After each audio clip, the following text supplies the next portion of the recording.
Salam damai sejahtera di dalam Tuhan kita Yesus Kristus. Shalom. Selamat pagi dan semangat pagi. Jumpa kembali dalam renungan pagi kita untuk hari ini, hari yang kedua di bulan yang kedua 2022. Dengan judul pekabaran Kasih Kristus seperti kasih Bapa. Kasih Kristus seperti kasih Bapa. Sebelum kita lanjutkan, mari kita berdoa. Bapa kami dalam sorga, syukur kepadamu ya Tuhan, oleh karena hari ini hari yang baru, hari yang istimewa, 2 bulan 2 tahun 2022. Kami percaya ya Tuhan, sebagaimana berkat-berkat-Mu pada hari kemarin, begitu pula akan terjadi pada hari ini. Kami tahu Tuhan, hidup kami tanpa-Mu, tanpa makanan rohani, tidak dapat berbuat apa-apa. Itulah sebabnya di pagi ini Tuhan, kami mohon kuasa Roh Kudus-Mu menuntun kami, agar pekabaran pagi hari ini yang kami dengarkan, boleh menjadi berkat dalam kehidupan kami. Terpujilah nama Tuhan, dalam nama Yesus kami telah berdoa. Amin.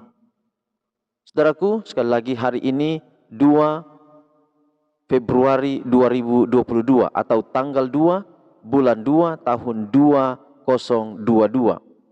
Puji Tuhan, pekabaran kita pagi ini dengan judul Kasih Kristus seperti kasih Bapa. Dan ayat tema kita Yohanes 15 ayat 9 dan 10. Seperti Bapa telah mengasihi aku, demikianlah juga aku telah mengasihi kamu. Tinggallah di dalam kasihku itu. Jikalau kamu menuruti perintahku, kamu akan tinggal di dalam kasihku, seperti aku menuruti perintah Bapakku dan tinggal di dalam kasihnya. Yohanes 15 ayat 9 dan 10. Saya baca sekali lagi untuk kita semua.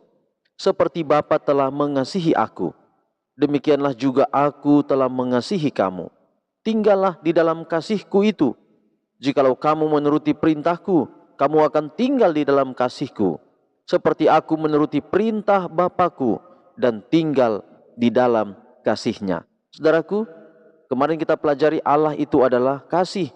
Kalau kita tinggal di dalam Allah, berarti kita tinggal di dalam kasihnya. Dan kalau kita tinggal di dalam kasihnya, pasti buah kehidupan kita akan ada kasih di dalamnya.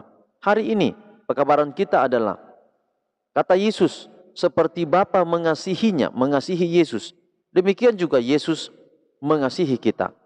Dan kita harus tinggal di dalam Yesus, tinggal di dalam Allah melalui tinggal di dalam Yesus. Dan hubungan tinggal di dalam Yesus, hubungan mengasihi Allah, hubungan Allah mengasihi kita adalah, jikalau kamu menuruti perintahku, kamu akan tinggal di dalam kasihku. Bagaimana caranya saya dan saudara tinggal di dalam kasih Yesus? Adalah menuruti perintahnya. Sama seperti Yesus menuruti perintah Bapanya, menuruti perintah Allah, dan tinggal di dalam kasihnya. Kenapa Yesus tinggal dalam kasih Bapa? Karena dia menuruti perintah Bapa. Ingat, Yesus sempurna dalam menuruti perintah Bapa. Kita tidak sempurna dalam menuruti perintah Tuhan, menuruti perintah Yesus. Hanya di dalam Yesus kita dianggap sempurna. Kita disempurnakan, saudara. Kita disempurnakan di dalam Yesus. Kristus datang untuk menyatakan Allah kepada dunia sebagai Allah yang penuh kasih, penuh belas kasihan, kelembutan, dan kasih sayang.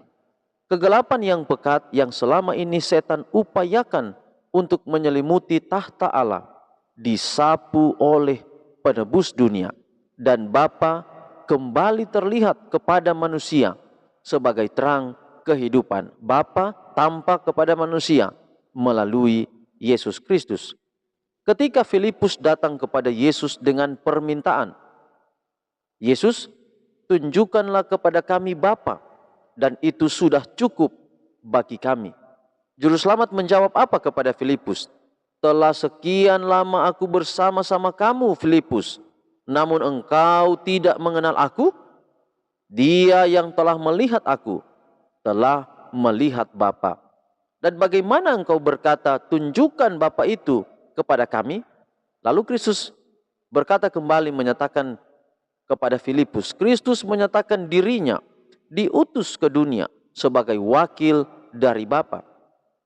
Dalam kemuliaan karakternya, dalam rahmat dan belas kasihannya, dalam cinta dan kebaikan Yesus. Yesus berdiri di hadapan kita sebagai perwujudan dari kesempurnaan Allah Bapa, kesempurnaan ilahi, wujud dari Allah yang tidak terlihat. Rasul berkata, Allah ada di dalam Kristus, mendamaikan dunia dengan dirinya sendiri. Hanya ketika kita merenungkan rencana penebusan yang besar, kita dapat memiliki penghargaan yang adil terhadap karakter Allah. Karyanya, penciptaan adalah manifestasi dari kasih-Nya. Tetapi anugerah Allah untuk menyelamatkan umat manusia yang bersalah dan hancur. Hanya inilah yang dapat menyatakan kedalaman, kelembutan, dan kasih sayang ilahi yang tak terbatas.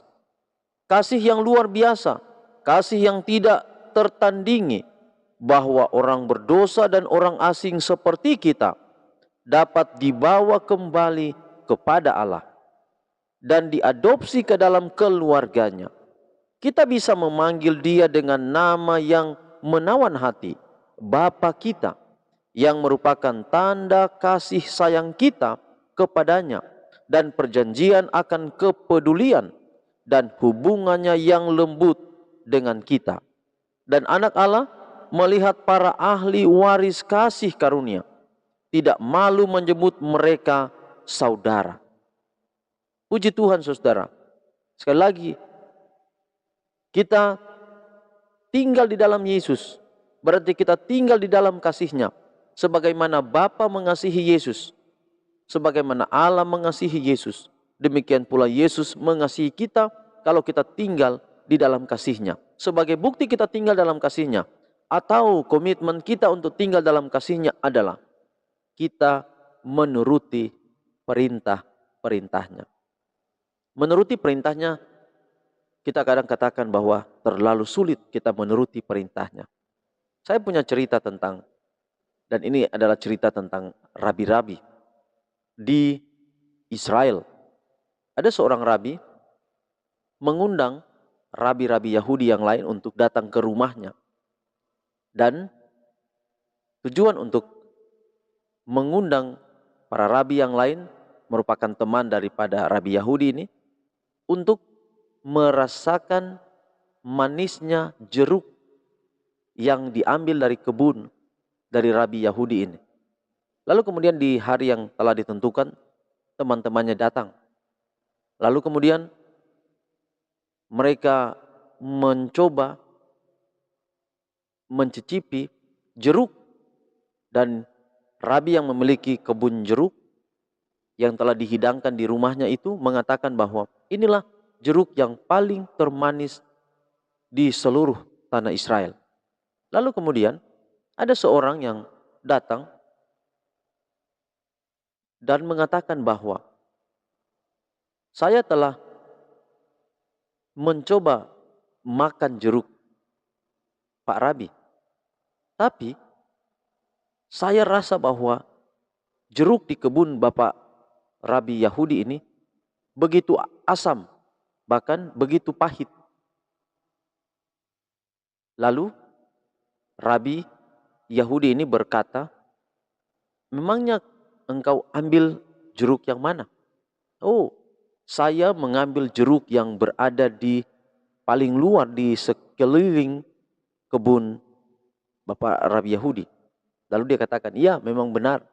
Saya menanam jeruk yang asam bahkan pahit di sekeliling kebun saya.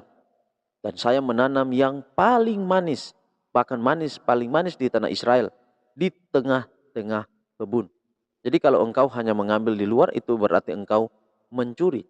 Dan pasti engkau mendapatkan jeruk-jeruk yang rasanya asam lalu pahit. Demikian pula saudara-saudara dengan kita. Kalau kita hanya menuruti perintah Allah itu di kulit-kulitnya saja. Kita merasa bahwa perintah itu menjadi beban. Kita harus masuk ke dalam perintah itu. Karena tidak mungkin Tuhan menyuruh kita menuruti perintah membawa kebinasaan. Tidak mungkin. Tuhan merindukan agar kita diselamatkan.